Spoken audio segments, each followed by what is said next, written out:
in the severity also. Some has very high severity of addiction, some has lower severity of addiction. And so the baseline thing is that there are some criteria that needs to be met if someone Okay. has to be called with the disease of addiction. Number one is the salience. Okay. Salience means a normal individual, what he or she does is that they perform multiple roles in their day-to-day lives. Uh, but those people who have addiction, what happens is that they to some extent abandon all other responsibilities and taking up that substance, procuring that substance, arranging money for that substance, planning how to take that substance, where they will have it, how they will have it, the effect of the substance for that remains for some time, and the withdrawal effect of the substance. Right. So ultimately, the person remains in and around that substance most of the time of the day. I told you that people who become addicted to substances, they have lots of vulnerabilities. Okay. Yeah. And these vulnerabilities do not allow them to maintain this kind of disciplined life or this kind of disciplined routine. So what kind of So, vulnerabilities? so these vulnerabilities can be, say, most of the people with addiction, they have one prominent vulnerability is the genetic defect. Genetic Yes. defect. Okay. Addiction is a disorder which is inherited. Okay. Okay. Oh, this is something new actually for Yes, me. yes, yes. Yeah. Hello, guys, and we are back with one more podcast episode after a long time. I've been doing a lot of travel videos and off-roading videos and off-road competition videos, but the last podcast, which was shot, was almost 5 months back. So today again, I'm back with a new, fresh episode of podcast, and today we are going to talk on a topic which is actually plaguing our society, plaguing, in fact, the entire world, plaguing our nation, and is a major and severe problem in Northeast.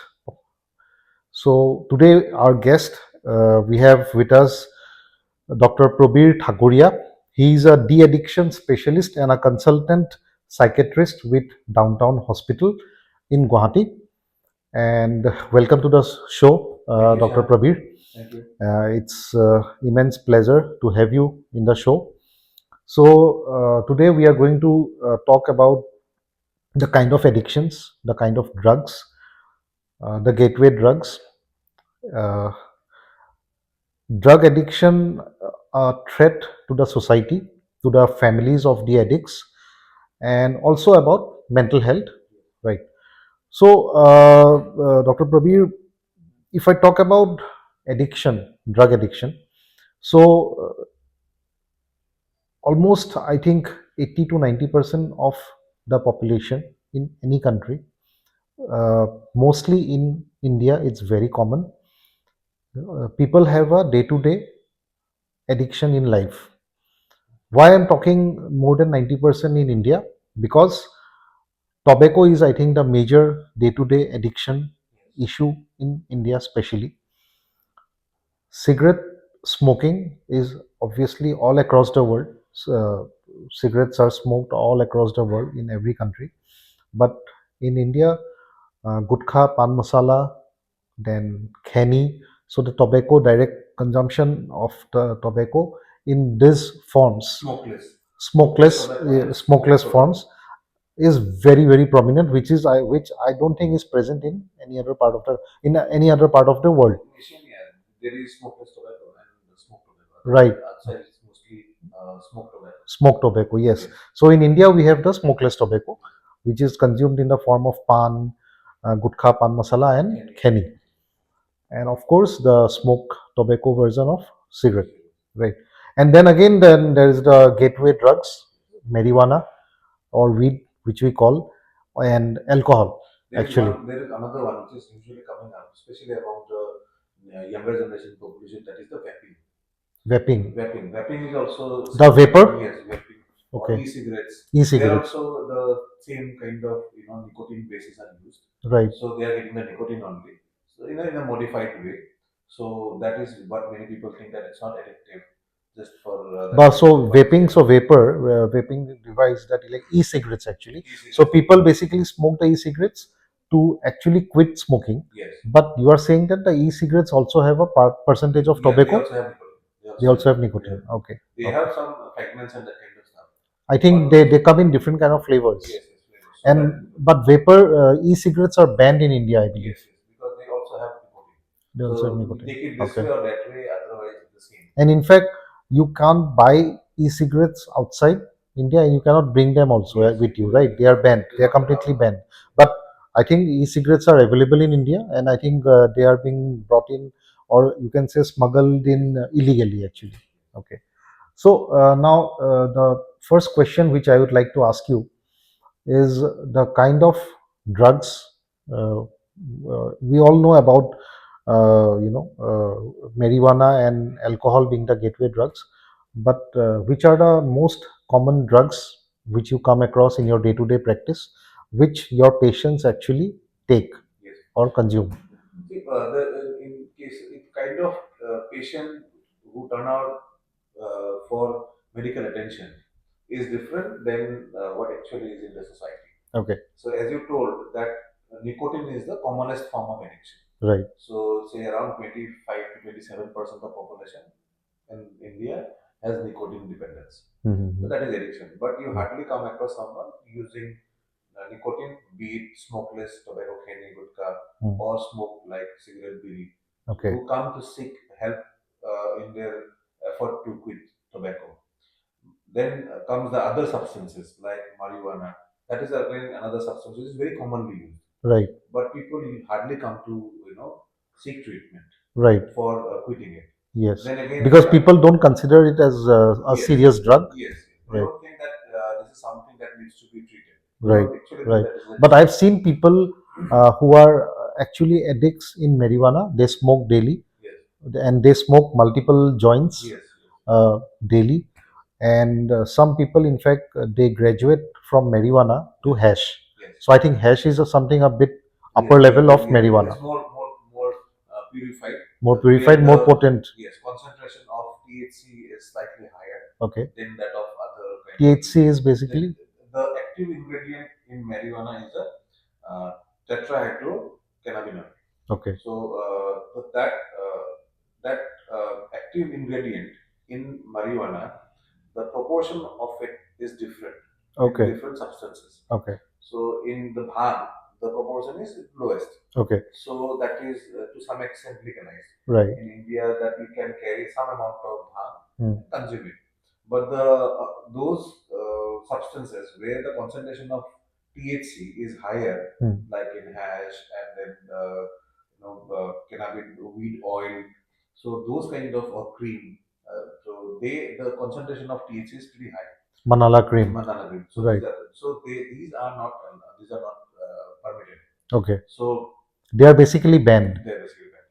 So coming to that question, that what kind of patient usually turn up to the hospital With the common drugs. Yes, the common Hard drugs. Yes. So these are the group of people who use substances and they create some problems. Say like mostly in cases of people using alcohol. Okay. Be it country made liquor or be it the Indian made foreign liquor. What we call as So alcohol is the most common. Yes, it's the most Okay. common one. Okay. Then because in alcohol you see that the body has multiple undergoes multiple problems because of alcohol. Also, alcohol leads to various kind of social problems, accidents, and then that kind of things ultimately bring these people to the hospital.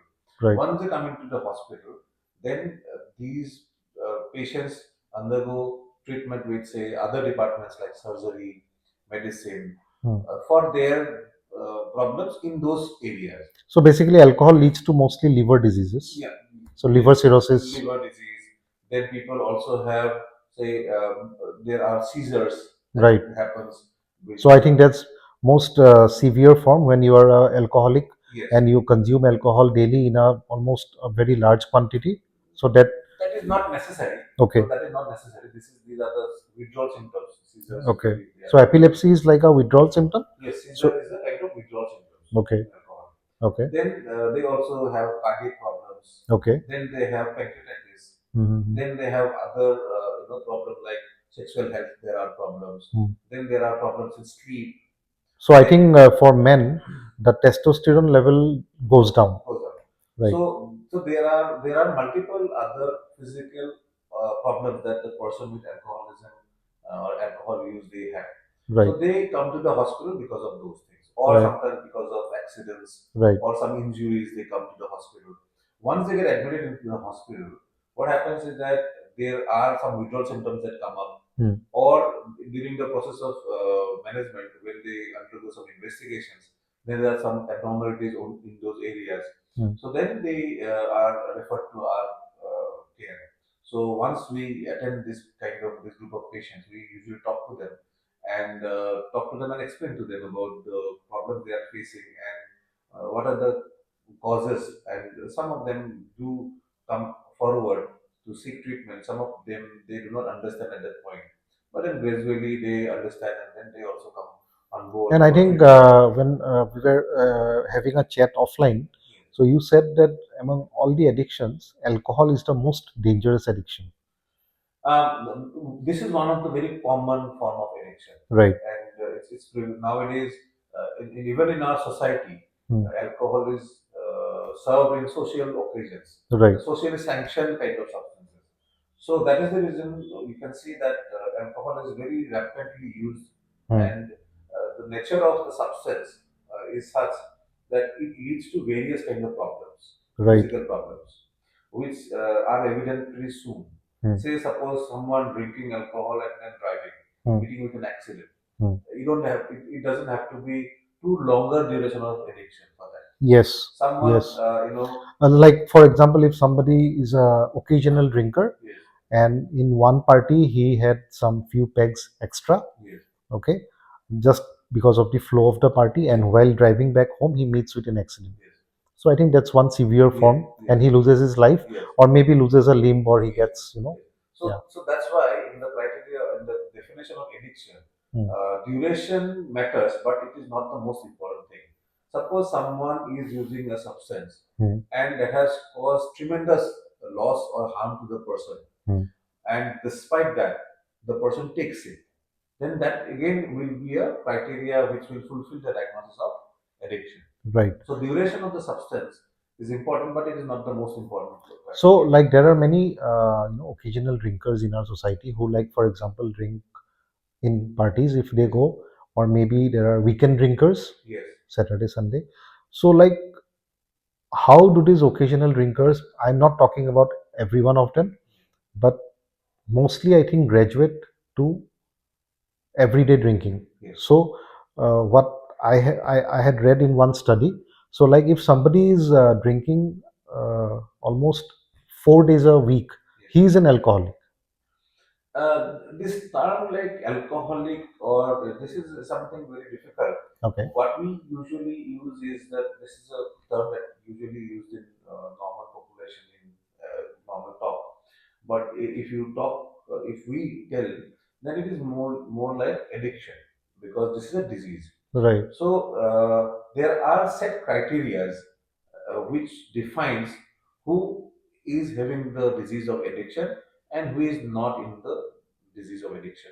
Right. Then there are different types, like different classification, which will say some people are addicted, some people are using it in harmful ways, some people are using just in social situations. So there are different people are classified in that way. In the severity also, some has very high severity of addiction, some has lower severity of addiction, and so the baseline thing is that there are some criteria that needs to be met if someone has to be called with the disease of addiction. Number one is the salience. Okay. Salience means a normal individual, what he or she does is that they perform multiple roles in their day-to-day lives.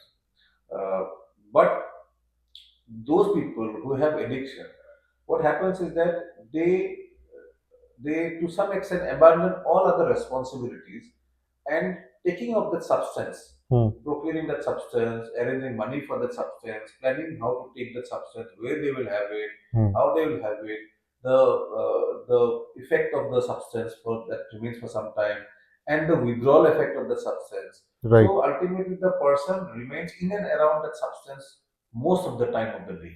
So like for example, most of the drinkers who Yes. are regular drinkers, Yes. so I've seen them like they are performing their jobs on a day-to-day basis, Yes. but once the evening sets in, Yes. uh, maybe while going back home from their offices or maybe after a time duration, they are like pulled to take The that substance. substance, Yes. and then all this planning process goes in, like the arrangement of money, Yes. from where to buy, where to have. Obviously many people they buy it from wine shops and they go back home and they have it, but many people again they go to bars and whatever. But I think people who drink regularly, maybe in whatever quantity, be it a quarter, a half, or whatever, so I think that person will be called an alcoholic if he's taking regularly daily. Yes, yes. So what happens is that because if someone is addicted to a substance, it does not depend on the number of pegs he or she drinks, and that is not the sole criteria. So, as I told you, salience is one factor. Like Right, most right. of the time, they fix it. Then another one is that development of tolerance Hmm. or withdrawal symptoms. Like initially, the person who drinks an alcohol or smokes a cigarette or a bong, then what happens is that that chemical gives that person a particular kind of feeling, Right. or it has some action on the nerves. Then what happens is The that dopamine is yes, released. yes, so that Yes. reward mechanism get activated, the Right. person feels better, and then that person takes it. Now, what happens is that gradually, as the person keep taking that substances, that reward mechanism, that dopamine surge, that blunting happens in that area. Okay. As a result, even the person takes that amount of alcohol, say suppose one peg or two peg of alcohol, or one smoke, one joint. So what happens is that they do not get that kind of effect After a period of time, after a period. so they have to increase the dosage. Yes, they need to increase the dose to get similar kind of effect. Right. So Right. as a result, the dose of the substance gradually increases. Increases.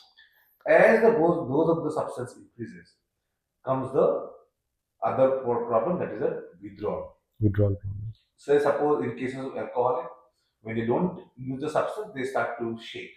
Their hands are Hands, shaking. their body shakes, their hands shake. They can't concentrate. They become irritable.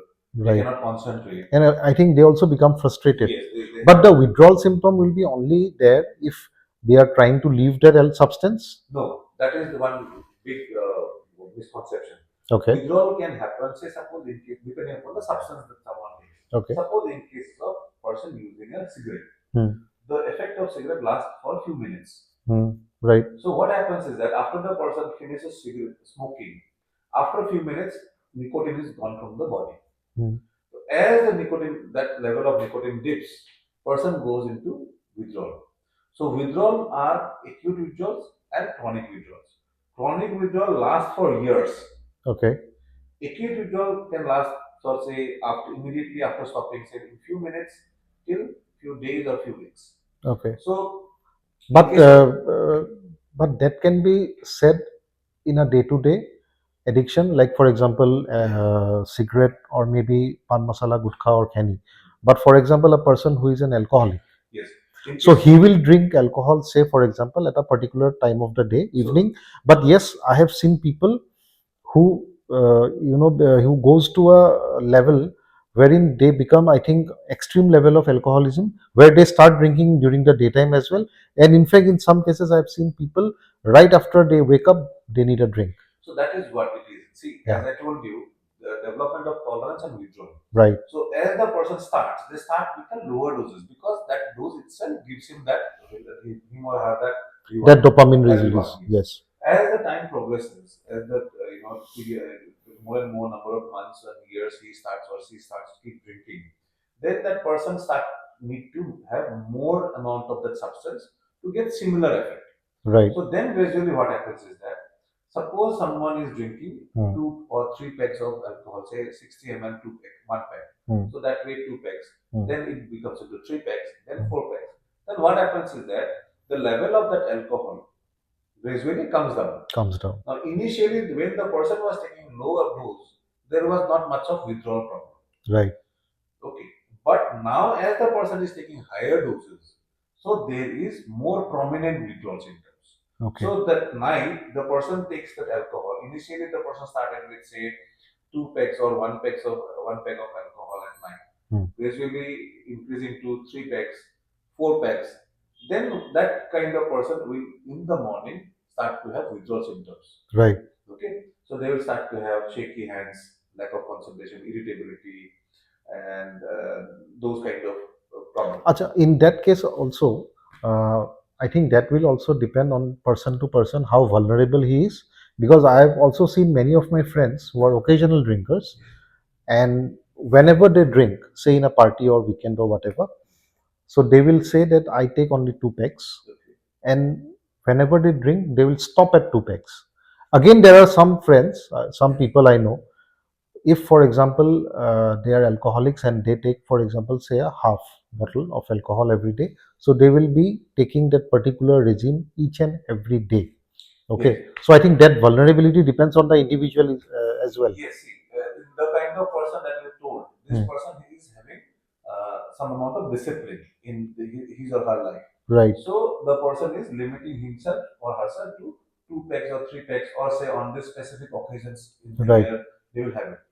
But as I told you that people who become addicted to substances, they have lots of vulnerabilities.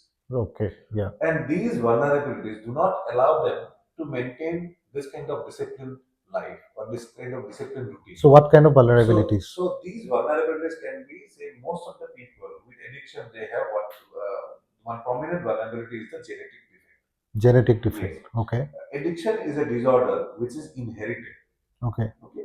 Oh, this is something new actually for Yes, me. yes, yes. Yeah. So it is a disease that is inherited. Hmm. So 50% responsibility is of the inherited gene that the person inherits, Okay. which make this person vulnerable to addiction.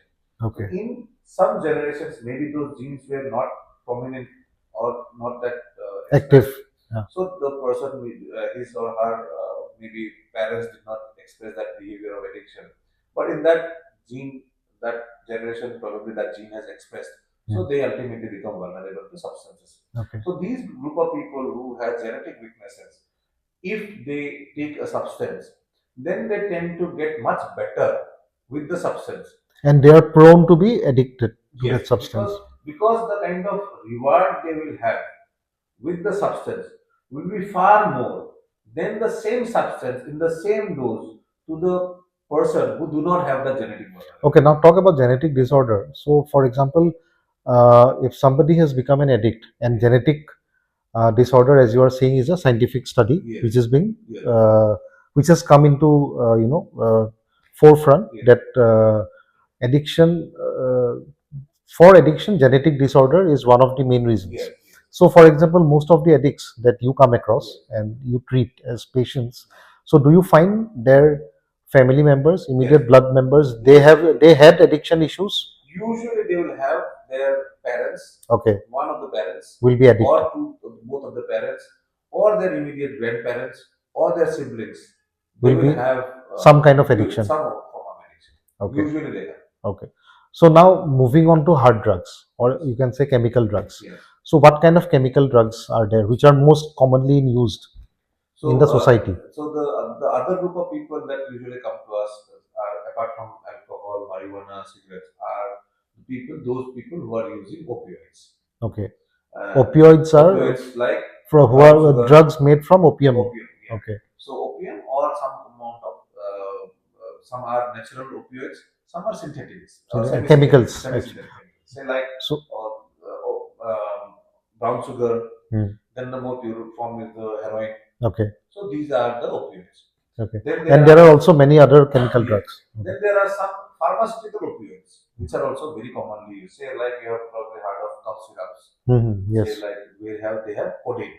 Right. Codeine Right. is again a natural opioid. Yes. So So I think some of the cough syrups who were very common drugs, Yeah, once they have been banned. Yes, so these codeine basically was used, even now is used for suppressing cough.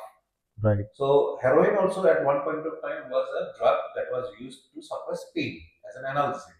So it was a kind of painkiller. Yeah, it was a medicine. Okay. But then people start to use it more and more, so that ultimately heroin got banned. So now it is in the banned list.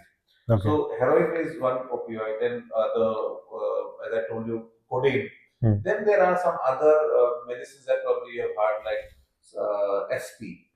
Okay. SP, yes. SP, SP. pills. I think again that's also a Yes, painkiller. that is again a painkiller. So these are also medicines that has opioids. So these are used for. And I think these drugs are like the stepping stone into chemical drugs. No, And these now are pure chemicals. These are Pure pure chemicals. hard addictions. Okay. When someone is using heroin, brown sugar, SP, codeine, so for the cough syrup, these are pure. And I think nitro. Yes. So then again the other there are, this is pure opioid addiction. Then there are some other substances, chemicals, like say medicines, so like sleeping pills, where as you told, N10, Nitren, then other benzodiazepines, say like clonazepam, clonazepam, nitrazepam, lorazepam. Then there are other this kind of fully chemical sedative medicines, which are again used for addiction. Okay. And most commonly, these people who develop benzodiazepine addiction were prescribed one or other form of benzodiazepine for treating their disease.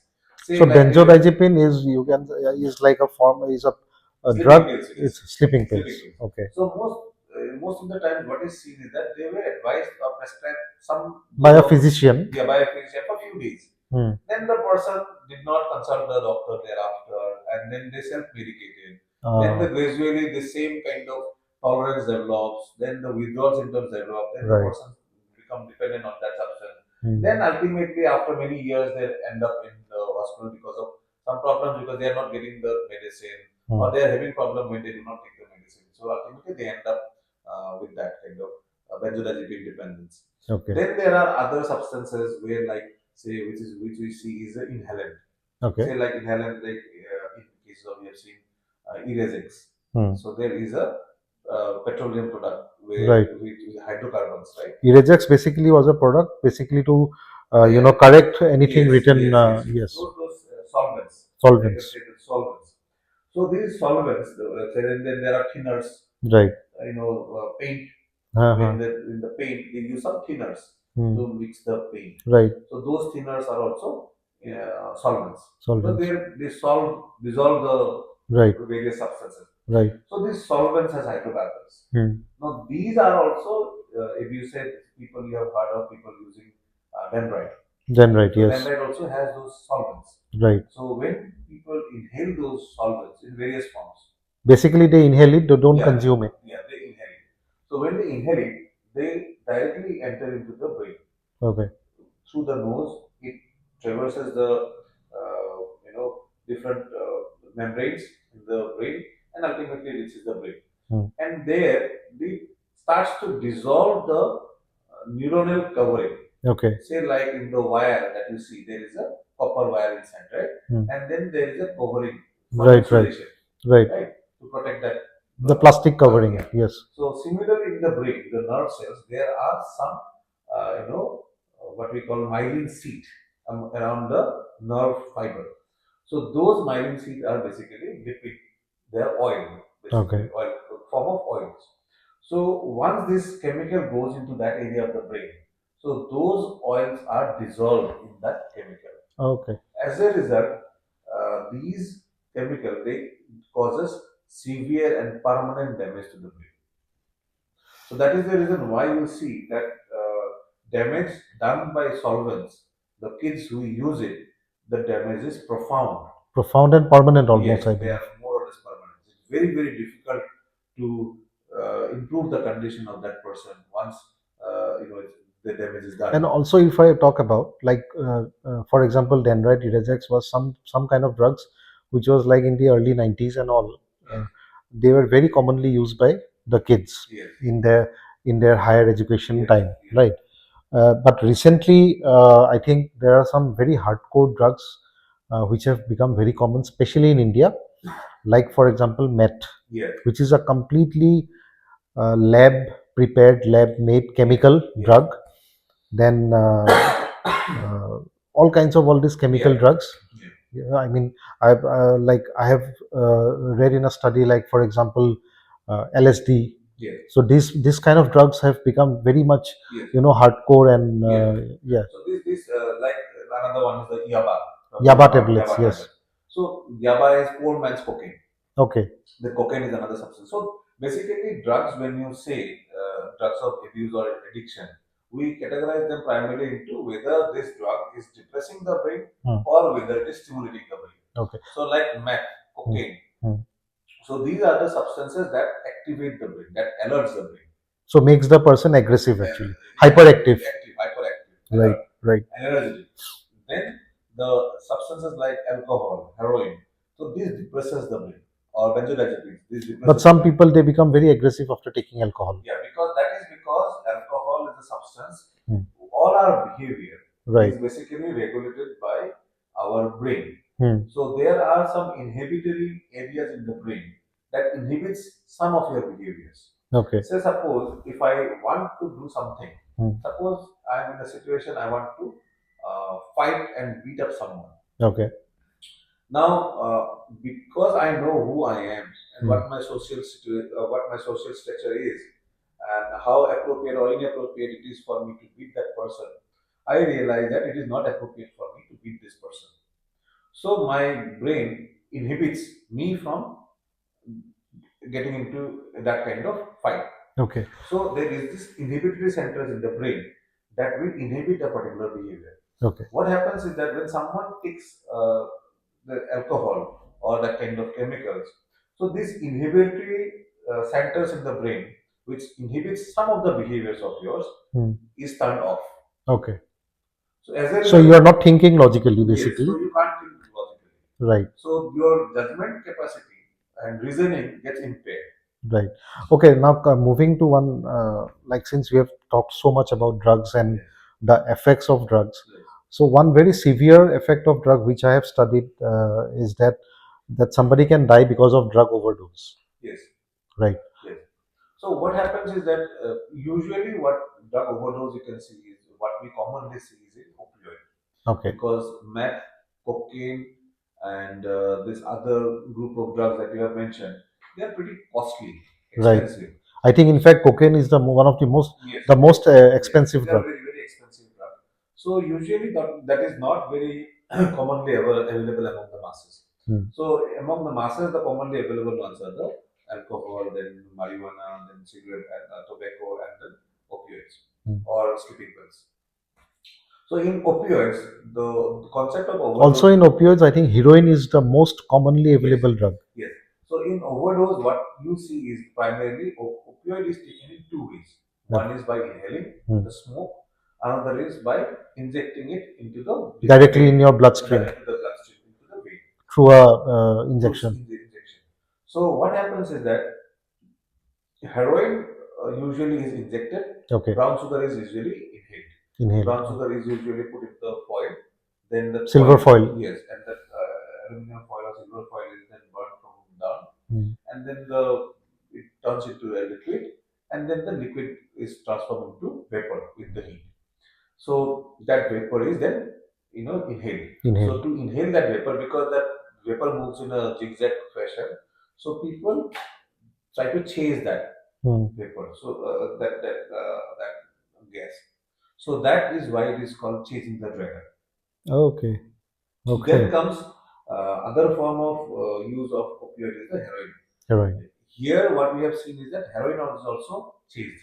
Okay. But usually, heroin is a more expensive drug because heroin is a purer form and brown sugar is an adulterated form. Okay. Okay. So the heroin is mixed with dissolving fluid. It can be anything. Many people initially they use it the injection water. Then they go into distilled water, not distilled water. Sorry, the packaged mineral water. Then they go into tap water. And sometimes when there is urgency, they will go into the water that is there in the drink. So you can't even. So basically, to consume the heroin, So you first so high. first you have to mix it with solvent. Some solvent, some water. Water. So you have to Okay. mix it with water, and then You put it in the injection. the injection syringe, and Okay. Initially, they do So not, it's in a powder form? yes, it's in the powder form. So initially, they cannot inject it themselves, but then their friends help them, and later on, they also graduate. They learn how to inject it, and so they start to use it.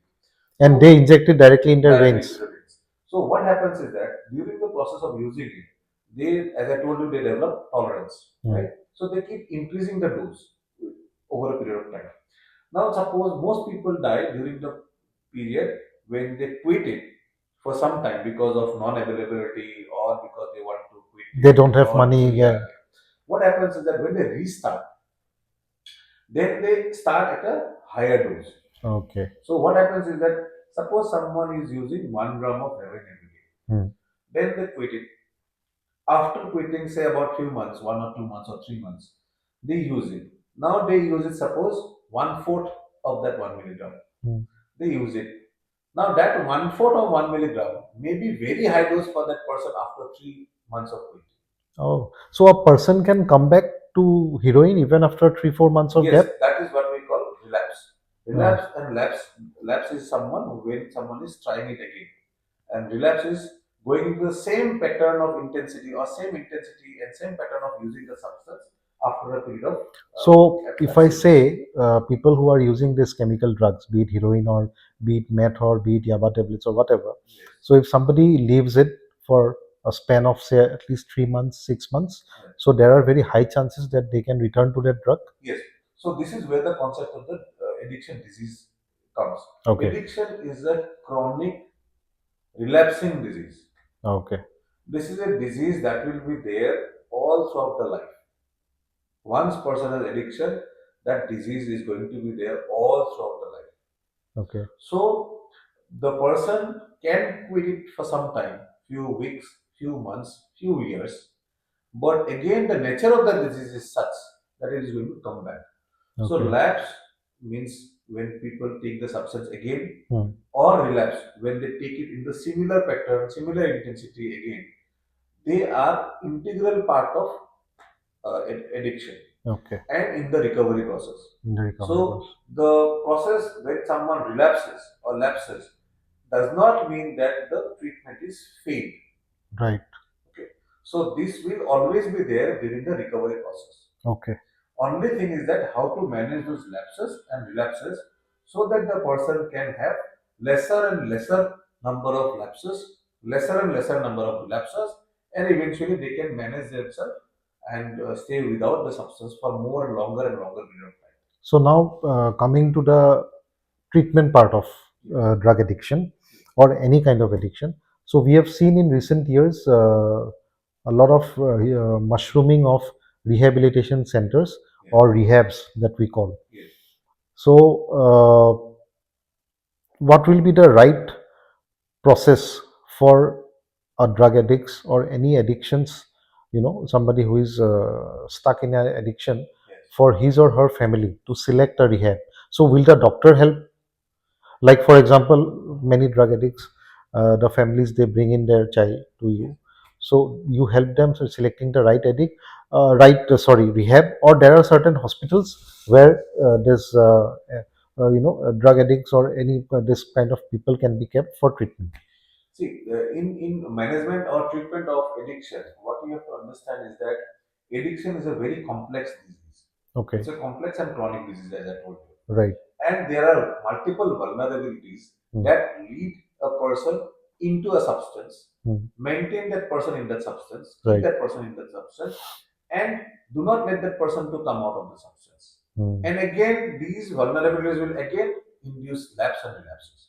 Okay. So the thing is that till those vulnerabilities are treated, managed, it is not possible for someone to get out of substance. Okay. So how is it managed and treated? So that's why, say, as I told you, one of the vulnerabilities is the genetic. Genetic, yeah. So that genetic vulnerability you cannot correct. You cannot correct, and you cannot, I think, treat also. But then there are multiple other vulnerabilities that are correctable. Say, like someone having some other psychiatric disorder or psychiatric diagnosis, which is very common, because addiction is very rarely will be alone. In most people who have addiction, people who has addiction, they also have other psychiatric disorders. Like for example, Say mental health issues. Yes, there are other mental issues. Say like someone having depression. Right. someone having anxiety disorders, Right. where anxiety disorder is the main diagnosis. And to manage that anxiety, someone is taking a sleeping Substance. pill Sleeping pill. or alcohol or tobacco. Okay. Now, till you manage that anxiety part, you cannot manage the addiction. So first of all, you are saying that the anxiety part needs to be treated. Yes. So that also needs to be treated. Right. Similarly, someone having diagnosis of ADHD, attention deficit hyperactivity disorder. This is a disorder of the children. Hmm. Now, most people, children who has ADHD, they are not treated. They do not receive the treatment because people do not know about this disease. Hmm. So as a result, what happens is that once these children, who you see that will be restless, you see some kids who usually in schools or at home, people say that this is very naughty, he's all the time running around, very restless, Right. very careless, forgetting always things at school, always commits the same mistakes. They know the thing, but they while writing they will make silly mistakes, they'll Hmm. forget stuff, they'll be very impulsive, throw away things. So there are various kind of these kind of problems which is there in the child, but that problem is not. And this kind of addressed. issues or Yes. problems which are you are saying, so if any child has it in his childhood, so I think that problem remains with That him will throughout be there throughout his throughout the adult, life. Yes, throughout throughout the his life. life. Only in 30% of these people, kids, they will be resolved. Right. But most things have. So this disorder is not treated in the childhood. As a result, So basically, parents need to identify yes, that my child has this issue yes. and Once they graduate, once they become an adult. age increases, so they become adult. Now this disorder, the form will change. The Right. manifestation, the what you see outside will change. Now there will be lack of concentration. The person will not be able to concentrate. They will have problem in managing plans, doing plans.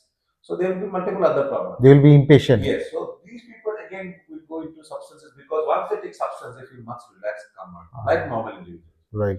So if you see these people who have addiction, they are like a person having a fractured leg, and they are using a stick to walk with the help of the stick because one of their leg is fractured. So for you are saying for this kind of people who are basically have anxiety issues or maybe this childhood attention disorder issue, so they lean onto drugs or any substance for support. Yes.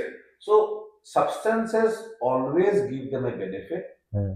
and always gives them a way to manage their problems. Okay. So that is what the core is. What happens is that, as I give the example of the person with a fractured leg, Right. when that person is trying to walk, Hmm. because he or she has to walk, they need a support, Right. a help, and that help they get by a stick. Now that stick is basically a addictive substance. So basically, when such addicts they come for treatment for their addictions, Yes. so you directly actually, as per the the condition of the patient, you directly refer that patient to a rehabilitation center, or there are certain hospitals who treat and keep this kind of patients. You see, the treatment, as I told you, in this person, when this person have this addiction, you need to take care of the vulnerabilities. What Okay. are the underlying problems which is leading this person into addiction? Number one. Like for example, I got your point. So you have to find out anxiety, other psychiatric diagnosis. Number one. Right. Number two, you also have to find out what is the impact that person is facing, or what are the consequences that person is facing because of the substances. Like say there is a, if suppose someone is taking alcohol, then what are the problem of the, what is the issue with the pancreas, what is the issue with the heart, what is Right. the issue with the brain, Right. what is the issue with the liver, because alcohol is impacting all these areas. All these Then areas. similarly, in case of tobacco, the damage is in a different areas. In case of heroin, the areas of the body which are damaged are different. Physical problems will be different. So you have to take care of the physical problem. But I've seen in many cases the family members of such patients, especially hard drug addicts, like for example heroin or maybe some kind of chemical, uh, they put their child in a rehab center Yes. directly also, because I think what I have studied is, like, as a psychiatrist you'll be a better person to tell, many doctors actually can't be taking the risk of directly admitting them to a hospital and the rehab centers comes into place. Is that something like that? Yes, yes. See, the problem with managing people with addiction is the lack of adequate trained manpower. Okay. Okay. See, addiction is a complex disorder, as I told you, Right. but there is hardly anyone who knows how to manage addiction. Okay. So, as a result, what is happening is people are having this idea that if I put my son or daughter into a rehab, and it is like a jail, and where this person will not be able to access the substance after a period of 3 months or 6 months or 9 months, then the person will be out of the substance. I think this point which we are discussing right now is very important because as of now, especially in the Northeast and in fact all across India, but especially in the Northeast and in including Assam and all the other northeastern states, drug addiction and drug abuse has become a very major problem, Yes. many very major issue, and most of the time, what I feel is the families, the Yes. parents, they are confused what to Yes. do with their child. Yes. Of course, scolding the child, beating the child, or keeping him indoors is not a issue that Because will actually resolve. this is perceived more like a moral problem. Right. This is not perceived as a disease problem. Someone takes care of hypertension, diabetes because they know that this is a disease. But people think that addiction is not a disease. But what should such parents do? For example, somebody is staying in any part of the Northeast, and unfortunately, his child, son or daughter, has got into addiction, chemical addiction. For example, say heroin. Yes. Now the parents are in confused state, and the child has become a strong addict, and he's dependent on that particular substance, particular drug. Now, what should be the first step for such parents? First step, you see, the thing is that Irrespective of the age of the yes. child. So the first thing is that the person needs to be brought to a mental health professional, Okay, so a psychiatrist. a psychiatrist, or a de-addiction specialist. Okay. What happens is that once they bring the patient to for this kind of care, then there is a need for detailed assessment Right. of that person with addiction, like what are the vulnerabilities, what is the impact of the substance on the person on his physical health, on his or her mental health.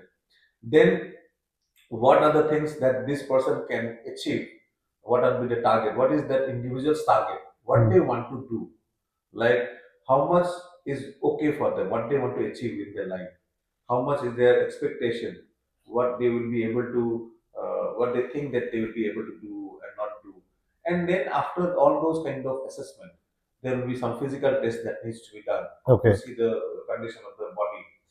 And then there will be some psychological tests also that needs to be done to find out different psychological problems. So the medical checkup will be for the checkup of their body of the different organs. Yes, different organs.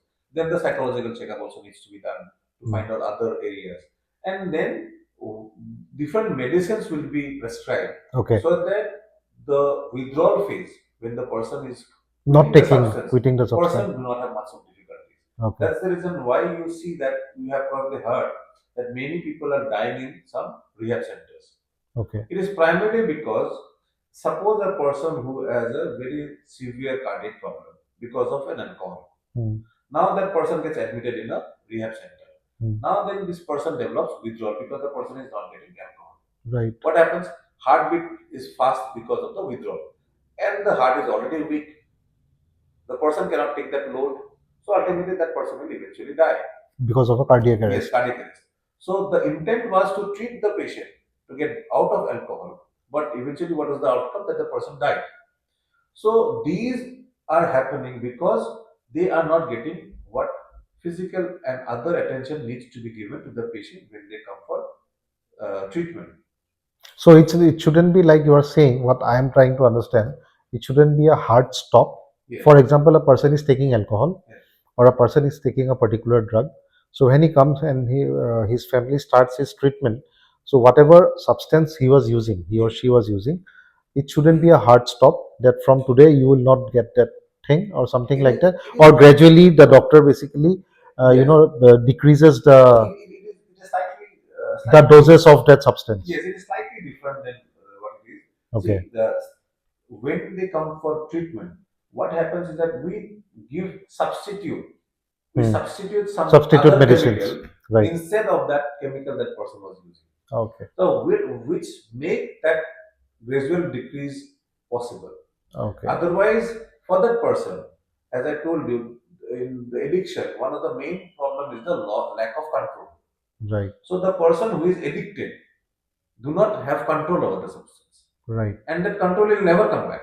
That will never. Now, if I advise that person that you gradually bring down your alcohol uses from say a half in a day or a full in a day to gradually bring it down to a quarter over say 1 month, the person will not be able to do it because the person lacks the control over the substance. Control and willpower, Yes. and yes. So ultimately, what we do is that we give some substitute in places Substitute of medicines. alcohol, so that the person do not have problem when they start to bring down that substance. And the withdrawal is not severe. Yeah, and the withdrawal is not severe, and it is taken care of by the medicines. Okay. So depending upon the severity of addiction, depending upon the physical condition, state of the person, we either admit the person and treat in under our observation, taking care of all other diseases. So you admit such kind of patients directly in your hospital? Yes, we admit directly in our hospital, and it needs multidisciplinary team.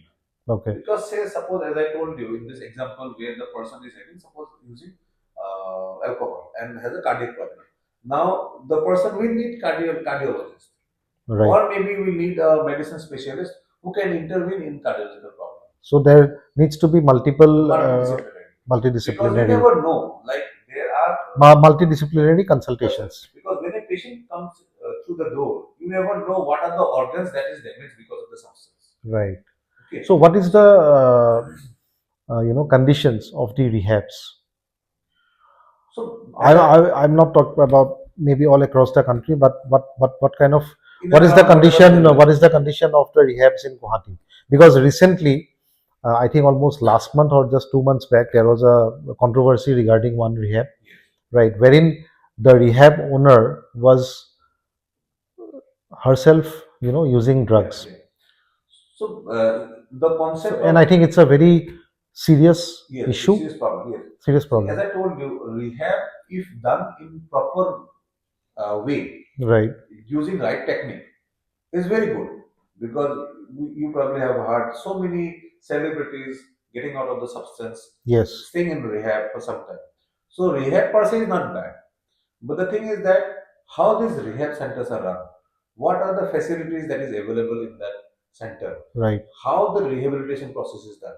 As I told you, suppose a very sick person is admitted into the rehab without knowing much of the details and much of the physical condition, then the person develops withdrawal in that center. The person will die or have serious consequences. So what I have recently heard, and I have recently gone through some of the studies, the conditions of most of the rehabs. In fact, the recent controversy which was there, and it was shown in all the news channels, that the condition in which the inmates were staying, and the condition and the living conditions, the food, etc., and everything, all the basic facilities were very very bad, and the condition of uh, as depicted in the news was very very poor, very poor, very poor, and very bad. So how can somebody who is a drug addict and is in a rehab for rehabilitation treatment, and to come out of the substance that he or she has been using, will recover in such conditions? You see, this is also a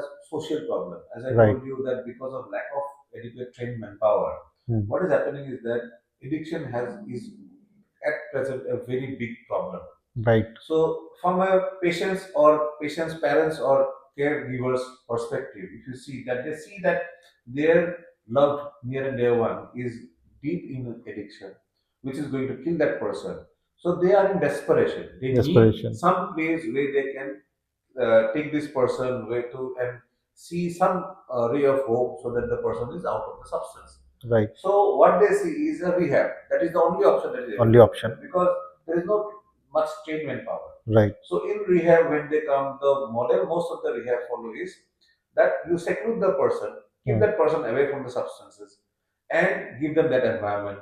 Give them some talk on good behavior, how to control their impulses and other things, and then you expect that person to get out of the substance. So also, do the doctors like you they visit all these rehabs? They are some doctors are Yes, attached. now Some doctors are attached with the yes, rehabs yes. Now government has made some rules. changes in the rules Okay. that mandate that rehab centers should have some psychiatrists. Okay. But how much of psychiatrist is involved and what is the level of involvement of psychiatrists in that rehabilitation process is very, very questionable. Question. And also there are instances when there are few people.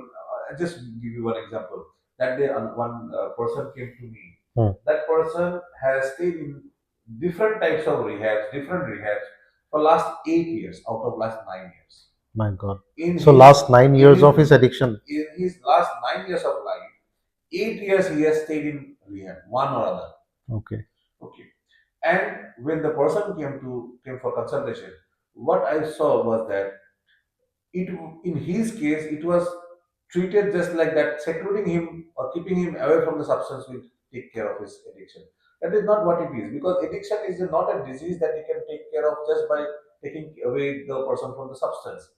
It is because of those vulnerabilities that the person has. So the substance gives him some relaxation, some life like a normal individual. Right. So everyone wants to live like. So the treatment, as you are saying, needs to be wholesome. Yes.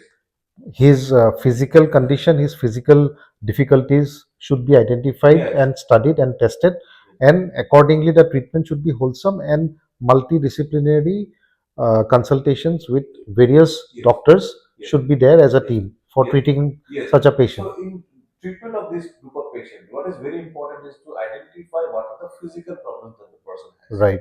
Right. That is immediate. That you need to do it immediately. And I think in such course of treatment, so it will be very helpful that the patient or the addict, he comes out of addiction. Yes. So that immediate management of those physical conditions or the withdrawal symptoms gives the person first confidence. Right. That this is where probably I'll get better. Then after that, we also need to work on the various other vulnerabilities, as I told you. What are the. Right. Psychological makeup? Right. What are the other areas where the person has vulnerabilities, which is making that person to use that substance again and again. Say there might be problem in controlling impulse. Right. In that group of patients, you have to identify that problem first. Then you have to give that person training so that person can regulate or manage the impulses. So once the impulsive behavior gets reduced by medicine or by psychotherapies, then the person will have more success, chances that he will be successful in a better way. So you need to identify those vulnerabilities, take care of those underlying psychological or psychiatric disorders. Right. Then give them proper training in the skills that the person is deficient, maybe some social skills, maybe some problem solving skills, maybe some cognitive restructuring, maybe some social skill deficit. So these areas, there are so many things that the person may be lacking. So basically, a effort to make that person, you be useful in the society. Yes. So you need to give those things. Right. Then there is the thing of rehabilitation. Rehabilitation not means like keeping in the rehabilitation centers. Rehabilitation meaning that a person who is having an addiction, suppose, and also has suppose some anxiety disorders or panic disorder or something. So that person is working in a particular kind of job. Right. Now that job might be triggering or that job might be inducing that person to take a substance. So there can be like some any alternate. Yes. Career options. So that needs to be discussed. That needs to be discussed. And anybody who is a student who has started addiction. Yes. And using substance, so actually rehabilitating that particular student or that particular youth into some kind of a career option, a career line. Yes, different career, because ultimately at the end of the day they have to provide for themselves. Right. If they do not have sufficient amount of money with them, then what happens is that they because there will be a limit where their families will be also. Yes. Having a limitation of supporting them. Right. So this once they get into this kind of arrangement, they have improved self-confidence. Right. They have improved self-image. Right. That also to some extent take care of so many other issues. So that's the reason why I told you that only putting the person in a rehab is not the solution. That is not at all the solution. Rehab at present, whatever is available, is just giving them a kind of place where they keep their children for some time, and again they come out of the rehab. At best, for a few months or few weeks, they remain In abstinent the from the rehab. substance. Again, they start. There are instances where people have been put in rehab forcefully, and after they have come out, they have uh, they have developed such a hate towards their family members who have put them in rehab that they have in fact thought of killing them, My God. because that has ruined their career. There is one person that I will tell you. That person was doing a good job Hmm. despite addiction. Now, what happened is the family members got somewhat desperate, and they put that person in a rehab center. And forcefully putting him in the rehab center ultimately took away his job. Okay. Now, after coming out, he do not have any job. He was doing a very uh, job with very good income, very Okay. high position. Now that is lost. Once that is lost, he cannot get back. Right. So this is a kind of death penalty, professional death penalty to that person. Yes. His Agreed. identity is challenged now. His identity is challenged. Now that person is seeing that His all family this is members happening as to his me. enemy. Yes, all this is happening because I was forcefully put into the rehab. Now, coming about, obviously, drugs has a very, very negative and impact on our society. So, and it is increasing day by day. And it's not only about the youth or the students who are getting into it. In fact, a lot of well-to-do families, well-to-do Yes. persons who are working, who are businessmen, they are also becoming addicts day by day because there is a increasing trend of, you can say, rave parties, etc. Because people who have money, of course, they can do all these expensive drugs. You need money to buy the expensive drugs. So there's a trend of these rave parties and etc. and etc., which is actually increasing the trend of drug addiction day by day in our family, in our society basically, and which is a threat to the nation itself. So I think some substantial steps from the government in controlling this menace, uh, has to be there. And in fact, in recent years, Assam government has taken very some strong steps Yes. in controlling drugs. And I think the root cause was, arresting a lot of drug dealers actually. And also, I think there needs to be a system in place to keep a check on these rehabs. Yeah. And there should be certain processes and policies from the government, like how a rehab can be run, because of course most of the rehabs are being run and started by ex drug addicts only, which I've seen. So I think a strong government policy needs to be in place to keep a check on this. And as a society, of course, parents plays a very important role in controlling their words. But I think I would not like to name any particular generation, but in recent years, since we were talking offline, uh, more and more youth, more and more children, they are finding it cool to go into drugs. And I think there is their peer pressure because of taking drugs. So what do you have to say on this actually? The thing is that as there is a cultural shift that you see, Right. from the generations that were there earlier to the current generation and the new generation that is coming, Right. there is a tremendous amount of shift. Right. So the kind of friendship, the kind of engaging oneself with other hobbies, say like recreational hobbies, say like playing, going out with friends, chit chatting, and then constructive addiction that we call singing, dancing, or reading books, listening to music.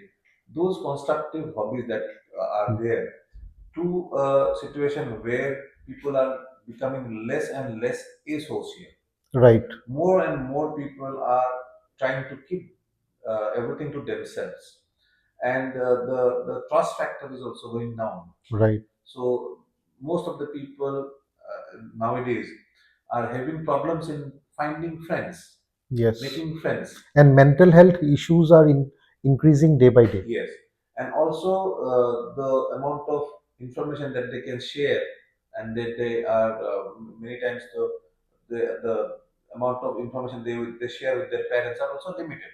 Are limited. So many times parents also are clueless about what is happening with their kids because they are busy with their own profession, their job, and it's their other responsibilities. Mm. And with the kind of society from initially where the people were living in joint families to now coming and staying in a nuclear families, Right. where they have to take care of jobs, their kids, their own health, then there are the EMIs, then their to-do list and the bucket list. There are so many other lists So that is many there. things. Yes. So in that thing, many a times what happens is that relaxed life, easy life, that is gone. It is So gone. most of the time people are just running after something. Right. So in that process, kids also are neglected Neglected. most of Yes. the times. They are expected to behave in a particular way and in a particular So I think norms. in some way, directly or indirectly, what I said actually, the role of parents, the role of teachers, Yes. actually, and the earlier generations and the earlier days, like for example, getting into some constructive hobby Yes. and putting your children into constructive hobbies and spending time Yes. actually with your children is very, very important. You have to understand one thing, that dictating your kids is not enough. Not enough. Because kids are not fools. Yes. They do not follow what you say. Right. They follow what you do. Right. So the parents themselves first need to know how to enjoy their lives Yes. in a healthy way. In a healthy way, and parents need to also keep their hobbies alive. Yes. So once that is there, Right. then the child also start to learn those Yes. things. Yes. They also Yes. start to imbibe, Right. and then that positive addiction happens. Right. So the thing is that addiction, you cannot kill it. Yes. You can only replace it with something Like else. in most of the discussions, I say that I have a very strong addiction. I also have an addiction, but I'm addicted to traveling. Yes. So these are the positive addiction. Yes. Yes. So because you need to ultimately at the end of the day, you need to feel happy. Right. You need to feel better. You need to feel relaxed. Right. So these all are the things that someone who has an addiction Hmm. tries to get it from the substance. Yes. Now, if that person gets it from something else, He doesn't which is require not that harmful, substance. Right. so they will take that. Right. Because ultimately, at the end of the day, every individual wants to have a good life. Good life. So it's only that in getting that good life, some people are getting distracted, Distracted. or they choose a path which ultimately will.